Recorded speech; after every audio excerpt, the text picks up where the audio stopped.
C'est la 50e étape de l'itinéraire des champions en 4 ans et c'est la dernière étape à Chartres.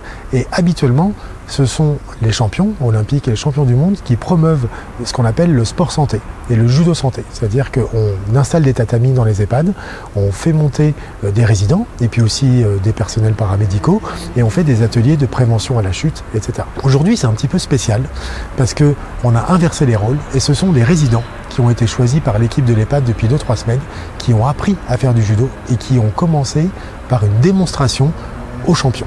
Côté France Judo, on a eu la venue de Mohamed Zouar, qui est 8e dan, responsable des hauts gradés en France et vice-président culture et grade.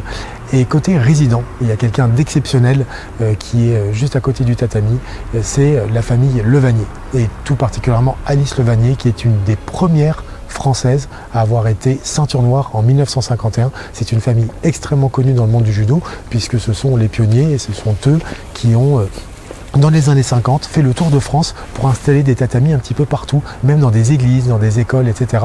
Et le judo français ne serait pas ce qu'il est à l'heure actuelle si la famille Levanier n'avait pas fait ça dans les années 50. Donc c'est la rencontre de l'équipe actuelle de France Judo avec cette ancienne équipe, on peut dire, qui a initié le judo en France. Ce qui est exceptionnel, c'est le bonheur que ça apporte et c'est surtout le partage et l'intergénérationnel qui est mis en place et la volonté d'aller au-delà de ses limites et de promouvoir le sport santé. Monter sur un tatami quand on a plus de 90 ans et réaliser une technique du judo, c'est exceptionnel.